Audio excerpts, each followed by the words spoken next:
चलिए स्टार्ट करते हैं। बहुत बेसिक चीज है, पता है आपको। बताइए इलास्टिसिटी क्या होती है, बताओ बताओ बताओ बताओ, बोलो बोलो।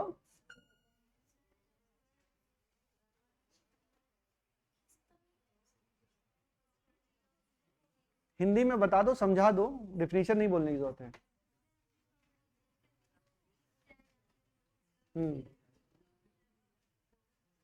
मतलब तुम्हें पता है लेकिन तुम बता नहीं पा रही हो। चलो और कोई बताए, बताओ।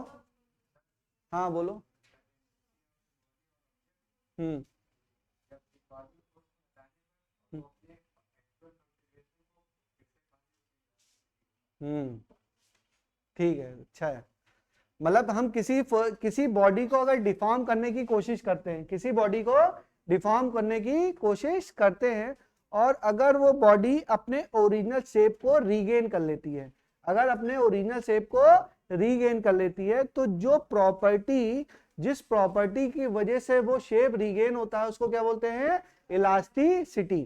ठीक है, तो पहले हम लोग डिफॉर्मिंग फोर्स पढ़ लेते हैं, डिफॉर्मिंग फोर्स क्या होता है, उसके बाद हम इलास्टिसिटी पे आते हैं। ठीक है, तो हेडिंग डालिए डिफॉर्मिंग फोर्स, हेडिंग डालेंगे डिफॉर्मिंग फोर्स।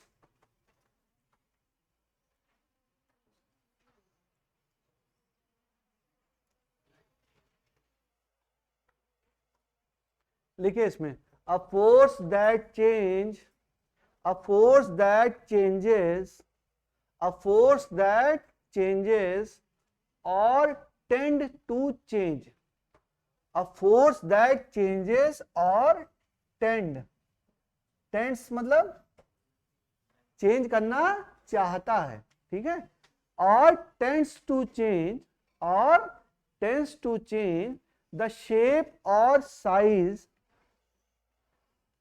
द शेप और साइज और बोथ, और both of an object, of an object is known as, is known as deforming force, is known as deforming force।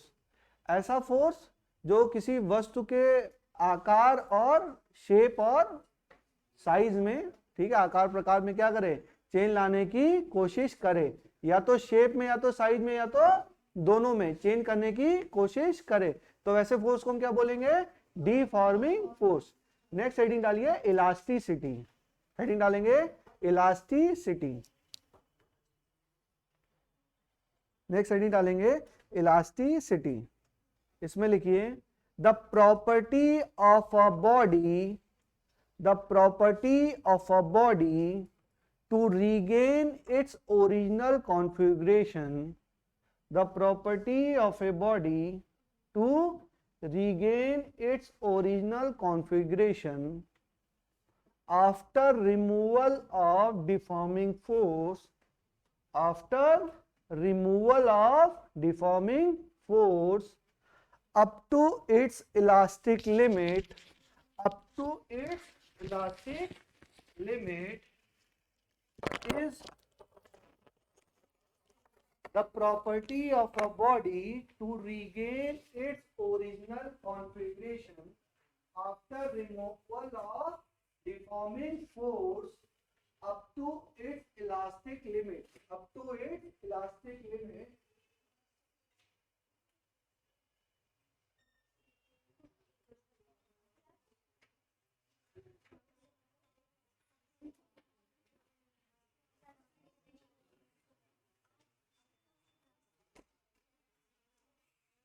up to its elastic limit is known as, is known as elasticity, is known as elasticity। ठीक है, चलो देख लो बच्चों, पता ही है तुमको, फिर भी एक फील के लिए बता देता हूँ। ये से रबर की बॉल है, इस पे मैं डिफॉर्मिंग फोर्स अप्लाई कर रहा हूँ ना, अगर फोर्स मैं इस पे क्या करूँ, मान लो इसको मैं दबा रहा हूँ, तो ये कैसा फोर्स है, इसके शेप में क्या कर रहा है, ये चेंज ला रहा है, चेंज आ गया ना, सबको दिख रहा है। ठीक है, अगर मैं हटा देता हूँ तो ये क्या कर रहा है, अपना ओरिजिनल पोजिशन ले आ रहा है, ओरिजिनल पोजिशन में आ जा रहा है। तो ये जिस प्रॉपर्टी के कारण हो रहा है, ये जिस प्रॉपर्टी के कारण हो रहा है, उस प्रॉपर्टी को क्या बोलेंगे, इलास्टिसिटी, क्या बोलेंगे, इलास्टिसिटी। लेकिन बात समझिए, इसकी भी एक डिफॉर्मिंग लिमिट है। ऐसा नहीं है मैं इसको बहुत तेजी से कर दूं, मतलब ये तो फूट ही जाएगा, इसको मैं क्या करूं, बहुत तगड़े से दबा दूं ना, खराब कर दूं, अच्छा ये तो खराब हो जाएगा, समझो। अगर मैं क्या करूं, मतलब उसको ऐसे, कोई रबड़ की चीज है, मान लो ये रबड़ की पेन है, ठीक है, तो चलो इससे कोशिश करते हैं, टूट जाएगा टूट जाएगा। इसको मैं अगर ऐसे मोड़ रहा हूं तो ऐसे इसको छोड़, ये डिफॉर्म हो गया, थोड़ा सा डिफॉर्मेशन दिखा सबको, दिख रहा है बच्चों। इसको मैं छोड़ता हूं तो ये क्या कर रहा है, अपनी ओरिजिनल साइज से ले आता है, बट इसकी एक इलास्टिक लिमिट है, उसको समझिए। मैं पूरा दबा दूं तो क्या हो जाएगा, टूट जाएगा। अगर मैं और प्रेशर लगाऊं और फोर्स लगाऊं तो एक समय, भाई इलास्टिक लिमिट है ना इसकी, एक इतना फोर्स ये बियर कर सकता है, कोई इतना फोर्स ये बियर कर सकता है कि मैंने एक अप्लाइड फोर्स लगाया तो क्या हमेशा ही अपना शेप रिगेन कर लेगा, हमेशा अपना शेप रिगेन नहीं करेगा, हमेशा अपना शेप रिगेन नहीं करेगा। उसकी क्या है, एक इलास्टिक लिमिट है। अगर उससे ज्यादा मैंने फोर्स लगा दिया, अगर ये देखो ज्यादा फोर्स लगा दिया तो ये क्या हो जाएगा, ब्रेक हो जाएगा, ये क्या हो जाएगा, ब्रेक हो जाएगा, अपनी जो ओरिजिनल शेप है उसको रिगेन नहीं कर पाएगा। तो यहां ये चीज बहुत इंपॉर्टेंट है कि इलास्टिसिटी में हमने बोला the property of a body to regain its original configuration after removal of deforming force up to its elastic limit. Up to its elastic limit को अंडरलाइन करिए, समझ में आ गया, up to its elastic limit. अगर उससे ज्यादा force लगा दिया तो वो क्या हो जाएगा, वो परमानेंटली डिफॉर्म हो जाएगा, वो अपनी पोजीशन को रिगेन नहीं कर पाएगा। ठीक है, अब समझिए, एक क्वेश्चन बताइए कि which is more elastic, which is more elastic, ठीक है, स्टील और रबर, बताओ, बोलो। स्टील, कौन बोल रहा है स्टील, तुम बोल रहे हो, और बताओ स्टील, और बताओ। पढ़ गया हो क्या तुम लोग आज, कौन कौन पढ़ गया है, पढ़ गया हो, चलो अच्छी बात है, मतलब पढ़ के आते हो तो टीचर शॉक हो जाता है कि पढ़ के आए बच्चे चलो, रबर लग रहा है ना सबको, बट रबर होता नहीं है ना, इसका एग्जैक्ट कैलकुलेशन तो बताएंगे बेटा आगे। इसमें होता है यंग मॉडुलस, जो होता है स्टील का, वो यंग मॉडुलस इसके रबर से ज्यादा होता है। ठीक है, मतलब समझिए, स्टील की अगर मैं कोई प्लेट लूं, चम्मच लूं, समझिए, अब चम्मच तो लाना भूल गए, नहीं तो दिखा देते, उसको क्या करें, उसका नीचे का पॉइंट मैं स्टोर कर लूं और उसको क्या करूं, ऐसे पुश करूं तो अपनी शेप को रिगेन जल्दी करता है, अपनी शेप को रिगेन जल्दी करता है, और रबर थोड़ा देर में करता है। तो जो जल्दी करेगा उसको क्या बोल देंगे, वो ज्यादा इलास्टिक है, जो शेप को रिगेन करने में थोड़ा समय लगाएगा उसको मैं क्या बोल दूंगा, वो थोड़ा कम इलास्टिक है। इलास्टिसिटी कैसे डिफाइन हो रही है, जो मतलब चीज, जो वस्तु है वो अपने शेप को जितनी जल्दी जो चीज क्या कर लेगी, रिगेन कर लेगी, वो उस वस्तु को हम क्या बोलेंगे, उसको बोलेंगे कि उसकी इलास्टिसिटी ज्यादा है। तो स्टील क्या करती है, अपने शेप को जल्दी रिगेन कर लेता है, रबर क्या करता है, थोड़ी देर में करता है। तो steel is more elastic than rubber. बल्कि एक बार आपके दिमाग में आएगा तो आप बोलोगे कि स्टील तो है ही नहीं, स्टील तो है ही नहीं, मतलब स्टील तो इलास्टिक है ही नहीं, स्टील इलास्टिक है। अच्छा, कुछ बच्चे कहेंगे सर वो चम्मच ऐसे मोड़ दें तो तब तो मुड़ जाएगा, तब तो शेप में वापस ही नहीं आया, उस केस में क्या, तो इलास्टिक है ही नहीं फिर तो हाँ, लिमिट क्या कर दिया, वो लिमिट क्रॉस कर गई। भाई इलास्टिसिटी भी डिफाइन क्या है, डिफाइन एक इलास्टिक लिमिट तक ही है, अगर उससे ज्यादा फोर्स लगा दिया तो इलास्टिक लिमिट से ज्यादा फोर्स लगा दिया फिर नहीं डिफाइंड है। अगर स्टील को मैं कह रहा हूं, अब कुछ बच्चे कह रहे हैं दिमाग में मान लीजिए आ रहा है कि मैंने क्या किया, स्टील की प्लेट को या उसकी चम्मच को मोड़ दिया और वो अपने शेप को रिगेन नहीं कर रहा है, रिगेन नहीं कर रहा, इसका मतलब वो इलास्टिक नहीं है। तो कहोगे नहीं भाई इलास्टिक है, लेकिन उसकी भी क्या है, एक लिमिट है, उसकी क्या है, एक लिमिट है, वहां तक करेंगे तो आपका शेप क्या होगा, वापस आ जाएगा, और अगर उससे ज्यादा कर देंगे तो परमानेंटली डिफॉर्म हो जाएगा, तब वो शेप को रिगेन नहीं करेगा। तो इलास्टिसिटी तो डिफाइंड ही लिमिट में है, इलास्टिसिटी लिमिट में ही डिफाइंड है, समझ में आ गई बात। तो steel is more elastic than rubber, steel is more elastic than rubber, याद रखेंगे। ठीक है, इसमें एक हिंदी में लिख लो, जो जल्दी वापस आए वो उतना ज्यादा इलास्टिक। लिख लीजिए, जो जितनी जल्दी वापस आए वो उतना ज्यादा इलास्टिक होता है। जो जितनी जल्दी वापस आए वो उतना ज्यादा इलास्टिक होता है। जल्दी वापस आए मतलब अपने शेप में। समझ में आ रहा है आप लोगों को? कुछ बच्चे आजकल पढ़ के आ रहे हैं, बहुत अच्छी बात है।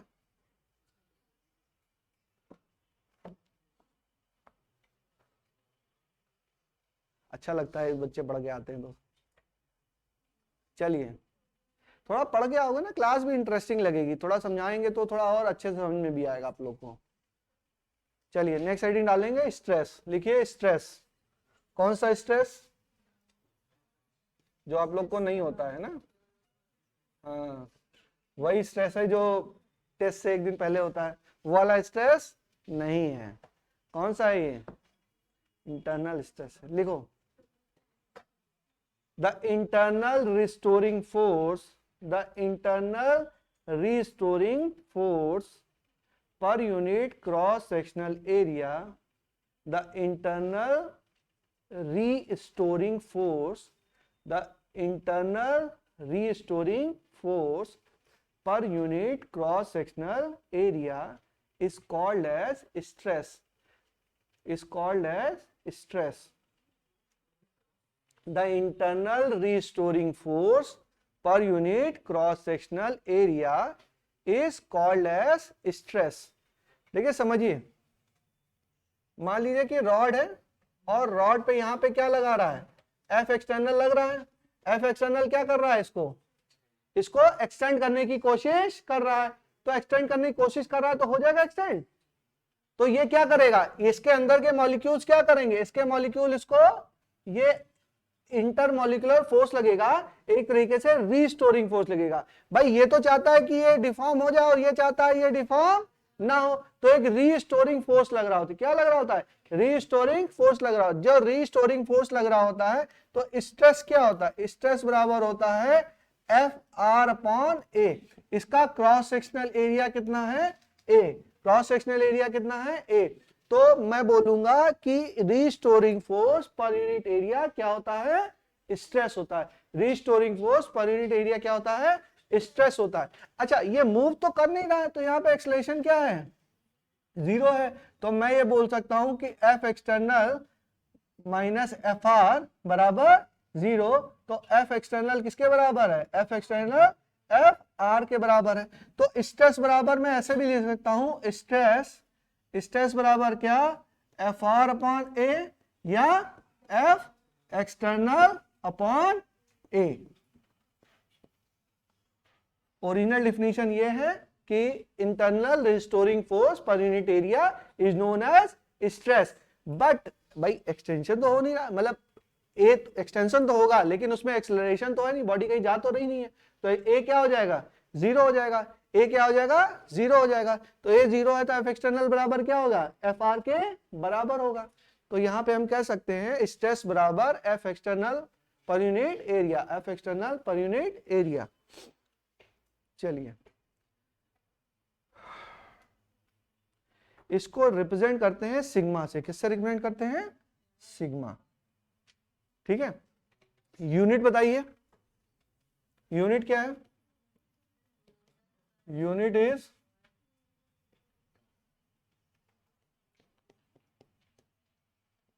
न्यूटन पर मीटर स्क्वायर, और इसी को बोलते हैं पास्कल। क्या बोलते हैं? पास्कल।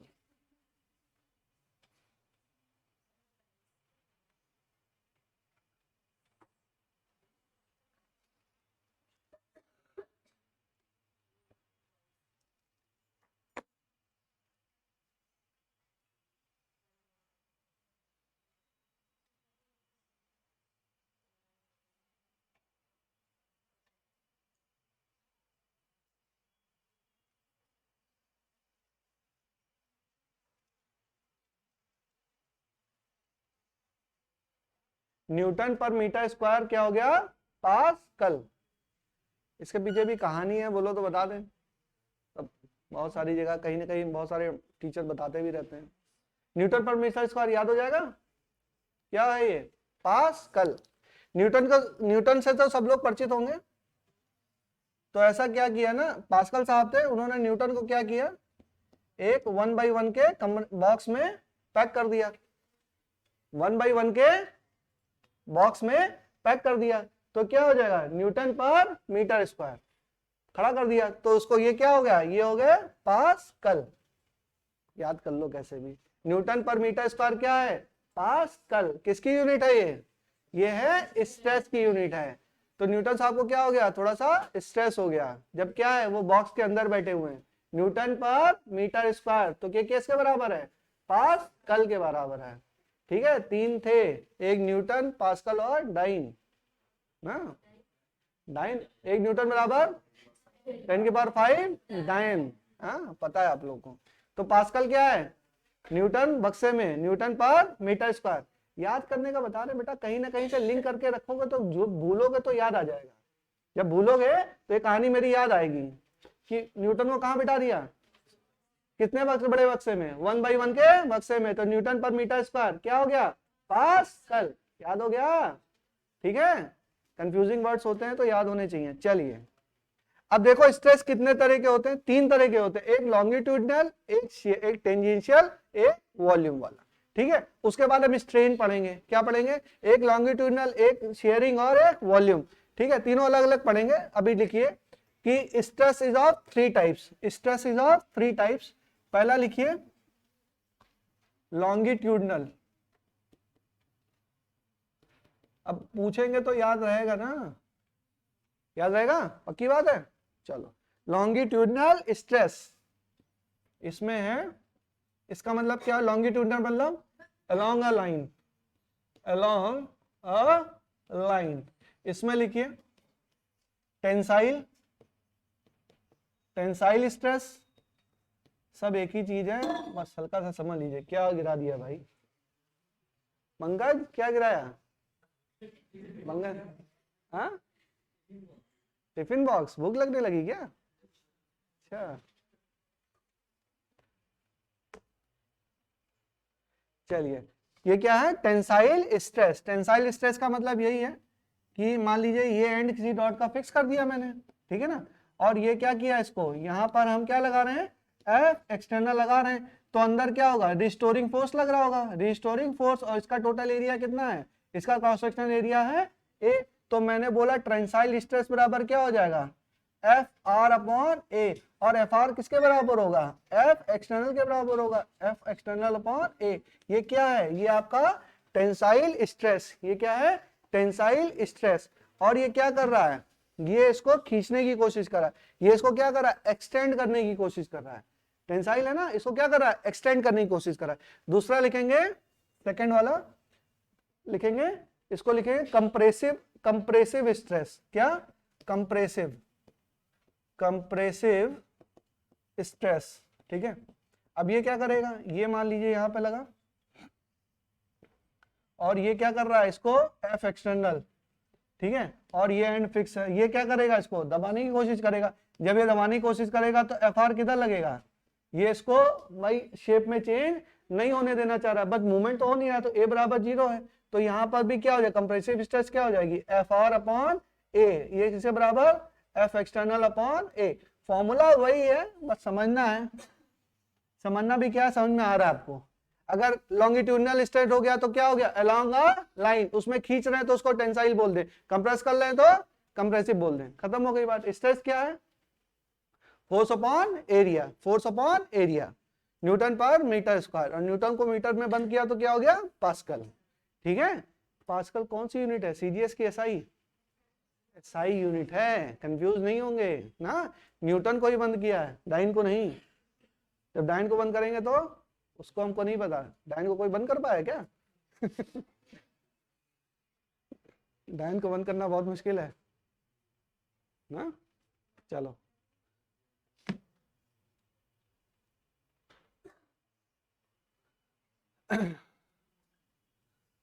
अरे इतना बोरिंग सब्जेक्ट है, थोड़ा सा एंजॉय करोगे तो समझ में आएगा। चलो आगे चलें बच्चों। समझ में आ गया? बिल्कुल बेसिक है, कुछ नहीं पढ़ाया मैंने आपको आज। आज एकदम बेसिक बेसिक चीजें पढ़ाई मैंने। इलास्टिसिटी में आपको समझ में आ रही है?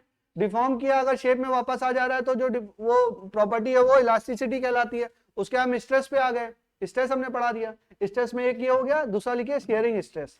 सेकंड हेडिंग डालेंगे शेयरिंग स्ट्रेस। सेकंड लिखिए शेयरिंग, शेयरिंग और टेंजेंशियल, टेंजेंशियल, शेयरिंग और टेंजेंशियल।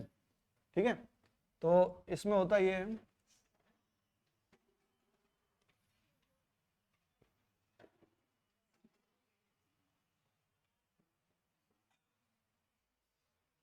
कौन है भाई?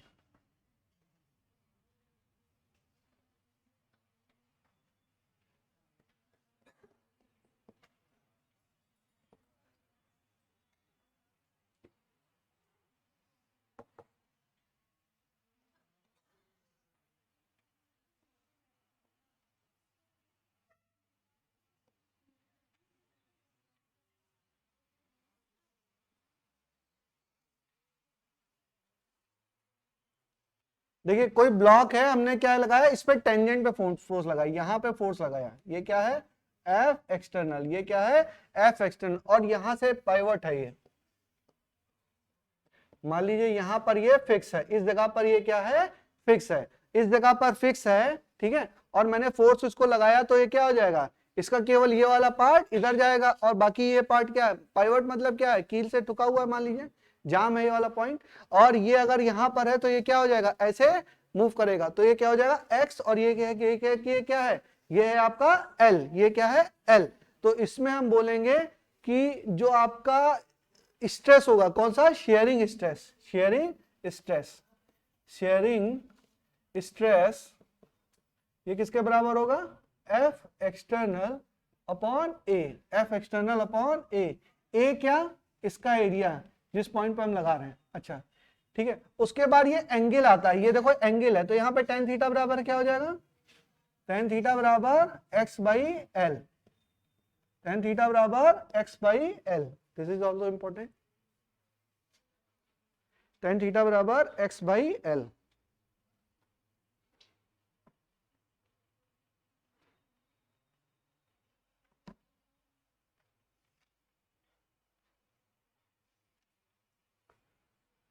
ठीक है, फोर्स अपॉन एरिया ही होता है, तो एफ एक्सटर्नल अपॉन ए, एफ एक्सटर्नल अपॉन ए, tan थीटा बराबर x बाई एल। ठीक है, समझ गए? आगे चले,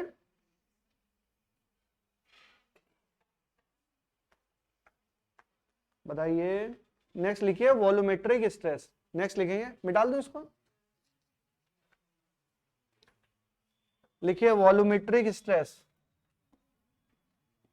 वॉल्यूमेट्रिक स्ट्रेस, वॉल्यूमेट्रिक स्ट्रेस।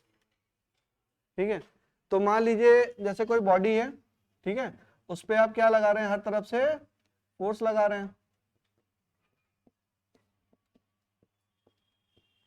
और इस फोर्स के इफेक्ट से क्या हो जा रहा है, ये बॉडी थोड़ी सी कम हो जा रही है, तो इसको हम क्या बोलेंगे, यहाँ पे क्या होगा, वॉल्यूमेट्रिक स्ट्रेस होगा वही एफ एक्सटर्नल अपॉन ए, एफ एक्सटर्नल अपॉन ए, भाई वो तो वही होगा एफ एक्सटर्नल अपॉन ए। ठीक है, क्या, अच्छा एफ एक्सटर्नल अपॉन ए होता क्या है, ये प्रेशर भी होता है, ये क्या होता है, फोर्स अपॉन एरिया क्या होता है, प्रेशर भी होता है। ठीक है, तो यहाँ पे प्रेशर भी लिख सकते हैं, इक्वल टू प्रेशर।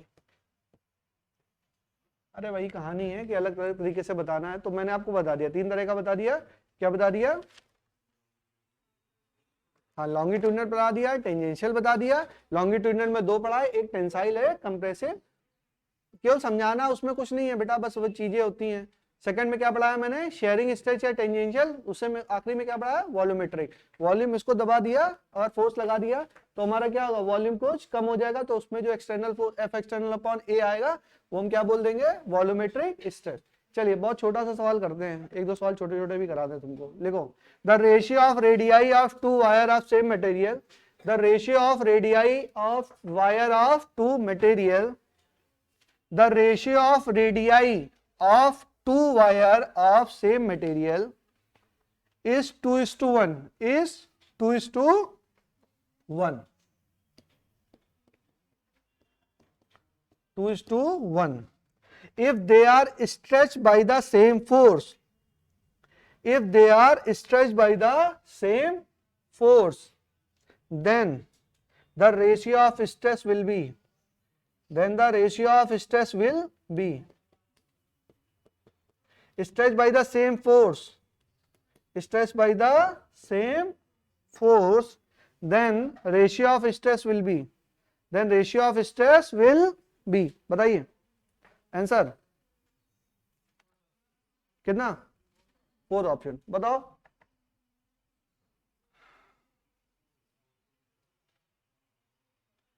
निकालो बेटा, स्ट्रेस क्या होता है? Force upon area. पहला वायर है. अच्छा ये जानिए, कोई भी वायर होगा तो वो सिलेंड्रिकल शेप का होगा. वायर का शेप कैसा होगा? हमेशा ही सिलेंड्रिकल होगा. तो इसका एरिया कैसा होगा? सर्कुलर होगा. क्रॉस भाई कोई भी वायर है. अच्छा वायर आपने देखे चौकोर वाले? वायर कैसे होता है? हमेशा गोल गोल सिलेंडर की तरह होता है ना. सिलेंडर सुनते ही घर का गैस सिलेंडर याद आता है क्या आप लोगों को?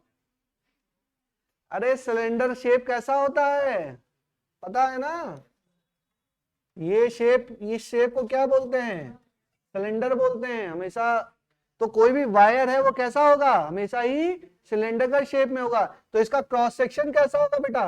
क्रॉस सेक्शन सर्कुलर होगा. तो मैं बोल रहा हूं कि स्ट्रेस पहले में लग रहा है, ये क्या हो जाएगा? F upon area. तो एफ भाई सेम फोर्स लग रहा है ना. सेम क्या है? External force. एरिया कितना? पाई r1 स्क्वायर. सिग्मा 2 बराबर क्या? F upon pi r2 square. ठीक है. तो sigma 1 upon sigma 2, sigma 1 upon sigma 2 बराबर क्या? r2 बाई r1 का होल स्क्वायर. क्या हो जाएगा? 1 अपॉन 2 का स्क्वायर. तो कितना हो जाएगा? 1/4. कौन सा आंसर है? डी. चले आगे. एकदम एकदम बहुत बेकार सवाल, तो कराना भी नहीं चाहिए. चलिए फिर भी हो गया सबसे? इसमें भी कंफ्यूजन हो गया?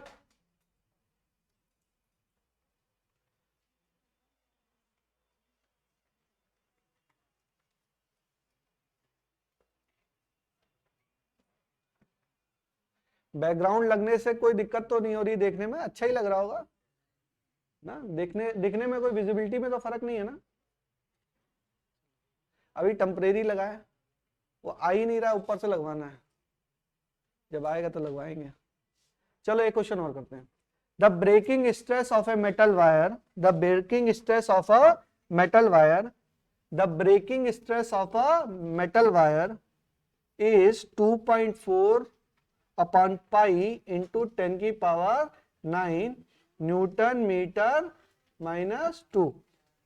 The minimum radii of the wire, the minimum radii of the wire use, the minimum radii of the wire use, the minimum radii of the wire use will be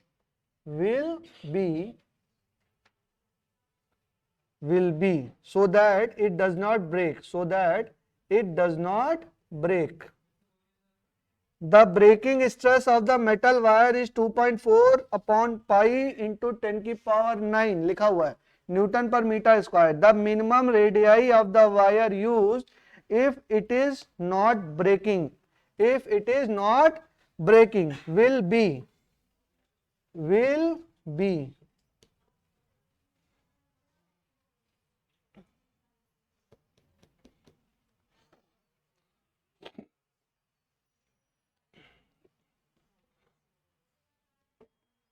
10 की पावर -2, 10 की power -3, 10 की power -4,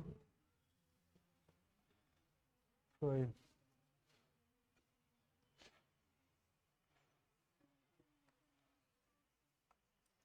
चलो, AIIMS में आया हुआ सवाल है ये ना, छोटा सा बेकार सा सवाल है, बताओ।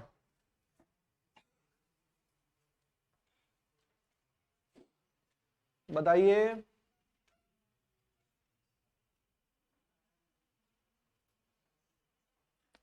यहां पर क्या दिया हुआ है? स्ट्रेस दिया हुआ है। क्या दिया हुआ है? स्ट्रेस। हो क्या रहा है, बात समझिए। यहां पर क्या है, ये 3 kg और ये 2 kg है। इसमें रस्सी वाला हम लोग ने पढ़ा है सारी चीजें। अब मैंने क्या किया, ये मेटल से है, ये मेटल वायर है, और मेटल वायर मैं चाहता हूं कि टूटे ना, टूटे ना। कोई भी वायर होगा बेटा, उसमें टेंशन लगेगा, उसमें टेंशन, भाई टेंशन फोर्स ही तो रिस्पॉन्सिबल है इसके ब्रेकिंग के लिए, और कौन सा फोर्स लग रहा है? बात समझो। इसमें नीचे क्या लग रहा है? इसमें लग रहा है 3G, ऊपर क्या लग रहा है? T। भाई टेंशन तो हमेशा पेयर में अराइज करेगा, यहाँ पे भी T और यहाँ पर भी T, और नीचे क्या लग रहा है? 2G। तो मेटल वायर पे कितना स्ट्रेस है? मेटल वायर, और मेटल वायर है ना, तो इसका स्ट्रेस क्या होगा? सिग्मा, सिग्मा बराबर कितना? T upon pi r square, T upon pi r square. और इसकी वैल्यू दी हुई है, कितनी दी हुई है? 2.4 अपॉन पाई इंटू 10 की पावर 9। इतना होना चाहिए, इससे ज्यादा हो जाएगा तो ब्रेक हो जाएगा। तो यहां पे आर की वैल्यू नहीं निकाल सकते हो? निकाल सकते हो, लेकिन पहले टी की वैल्यू तो निकालो। आर की वैल्यू निकाल सकते हैं, लेकिन टी की वैल्यू पता होगी तब तो। अच्छा, टी की वैल्यू नहीं निकाल सकते उसमें? निकालो। मैकेनिक्स याद करिए, mg माइनस टी बराबर ma, टी माइनस mg बराबर ma। a आ जाएगा, a आ जाएगा तो t आ जाएगा, और t आ जाएगा जो t को यहां पे रख देंगे, जब यहां रख देंगे तो r आ जाएगा। टेंशन फोर्स नहीं निकाल सकते उसमें, बस हवा उड़ गई सबकी, याद ही नहीं है। मैकेनिक्स पढ़े तो जमाना बीत गया, भूल गए? याद है? अब जुड़ के सवाल आ जाएगा, कैसे करोगे? कुछ है क्या उसमें, बताओ। टी माइनस, बोलो बच्चों, इसमें एफबीडी लगाइए, बोलो बोलो आप लोग बोलो। यहां पे एफबीडी लगाएंगे तो क्या होगा, बोलो।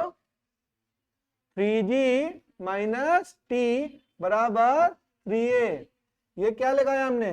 FBD on 3 kg। अब यहां पे लगाओ, बोलो। T माइनस 2G बराबर 2A, एफबीडी ऑन 2 kg। दोनों को ऐड किया तो क्या हो गया? 3G minus 2G, T cancel, कितना हो गया? G, और ये क्या हो गया? 5 है। तो A बराबर क्या? G by 5। यहां तक पहुंचे? एक्सेलरेशन कितना आया? G by 5। यहां से T निकालो, T बराबर क्या? 2G प्लस 2A बराबर 2G प्लस 2G बाई 5, कितना हो जाएगा? 10 और 12, 12G अपॉन 5। तो 12 इंटू 10 अपॉन 5 कितना हो जाएगा? 24।